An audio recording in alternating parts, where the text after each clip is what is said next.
It's all about Edo Queens who are preparing for the CAF Women's Champions League. So yes, we know that one Nigerian side are in preparation for this CAF Women's Champions League, and Nigerian representatives for the competition, Edo Queens, they will jet out tomorrow to Casablanca as hostility for the annual CAF Women's Champions League will get underway.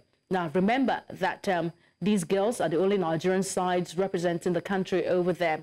Addressing the players and officials at the conference hall of the Samuel Ogbemudia Stadium in Benin City yesterday, Edo State Sport Commissioner Yusuf Ali, he charged the contingents to be good ambassadors, stressing that the WAF will be champions.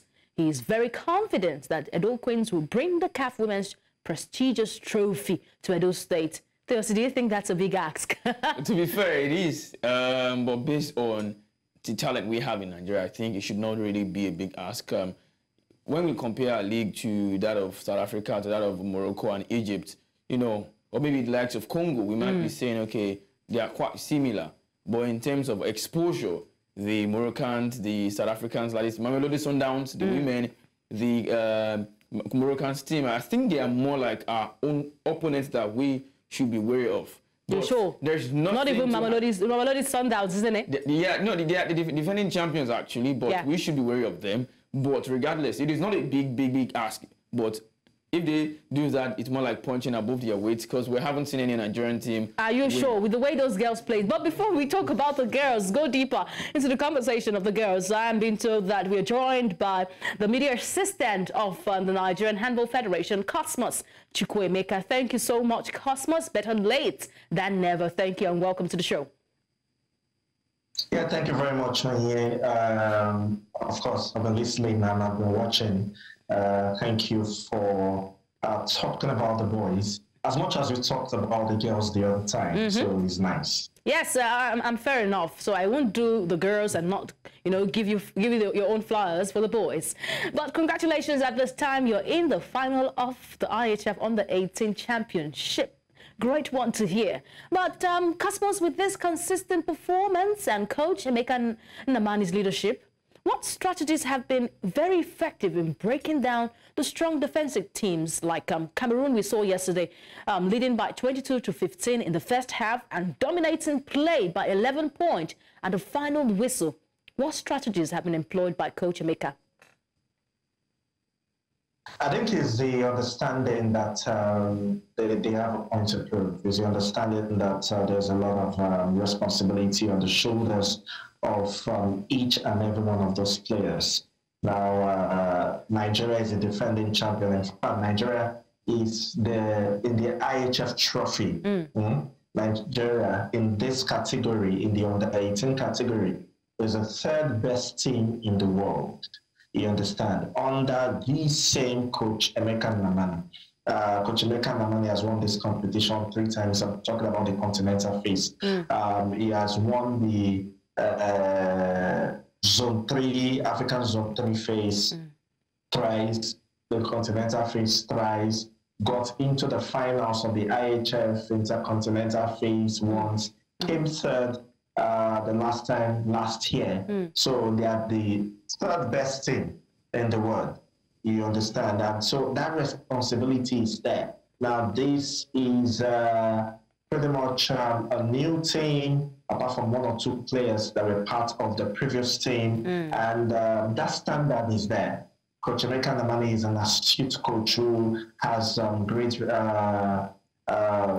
experiences when it comes to coaching great team sides in Nigeria. I'm talking about both for the men and the female as well. So it is very, very, very important, and it keeps instilling. So Coach Emeka Nnamani has a military background from the Nigerian Army, and of course that discipline is there, and that is why these guys, with a mixture of discipline, tactics, seriousness, and did not allow the slight itches that happened to them to affect them. They have been able to do very well in this competition. So if you ask me about strategy, I'll just say the strategy is taking each game as it comes and ensuring that they outscore their opponents and they defend better. All right, I'm sure that those strategies are indeed working. Continuity is one thing, having to keep the coach of the side, keep a little bit of the crop of players who also won this competition last year, and also discipline.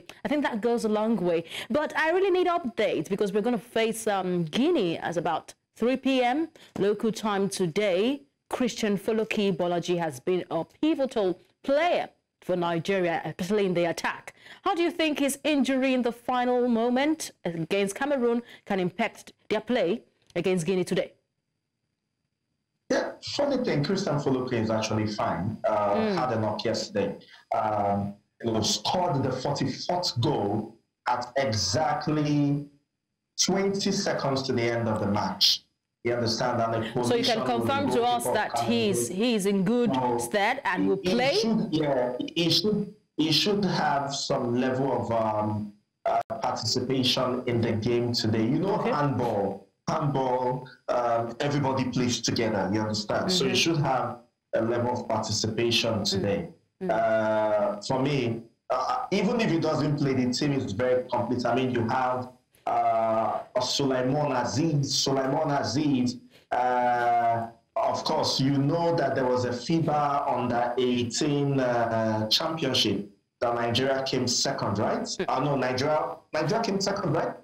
Some weeks ago, right, in Cote d'Ivoire, basketball. Yes, the most valuable player of that competition is Aziz Sulaiman. He's also a national handball player. He was the most valuable player for the Adova Handball Premier League last season. And he is the highest goal scorer this season already for the Adova Handball Premier League. You understand? You have Farouk, Yusuf, you have great players that are there that are doing fantastically well. So even if Christian Foloki did not even play much of the first game. So even if Christian Foloki does not play, you have 13 other players right there that will do justice, and hopefully Nigeria will be able to win today. But there's a good thing that Christian Foloki would have a bit of a time in the game today. All right, I'm crossing my fingers, hoping that that pivotal player will be fielded for Nigeria against Guinea. Now, Nigeria has shown remarkable form throughout this competition indeed. What factors have contributed to the dominance? And how do you see them maintaining this momentum in the final against Guinea? The final is a very, very important one. The winner of the final will qualify for the intercontinental phase. That should be holding somewhere in Eastern Europe, sometimes in February 2025. We do not know the exact place, you understand? So, and it is just one team that will represent Africa in that competition.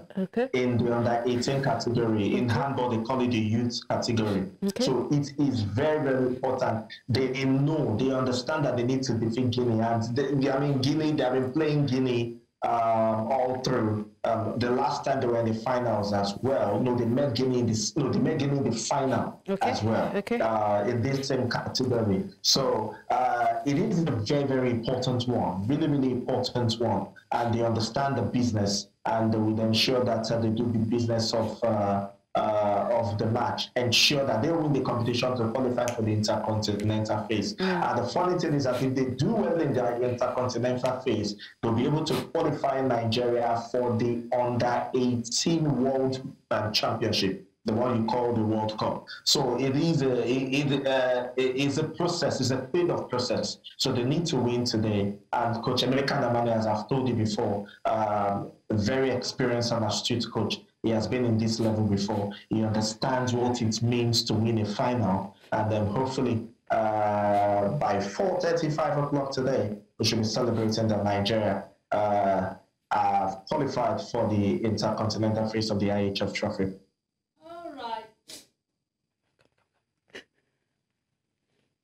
All right, I would join that celebration too, because I know that the Nigerian boys are really, indeed, they deserve it. So as defending champions, they've been able to prove that they are worthy defending champions. Thank you so much, Cosmos Chukwuemeka, for helping us break down and make sense of what will be for the Nigerian boys heading into that game against Guinea today. We appreciate you on In the Game.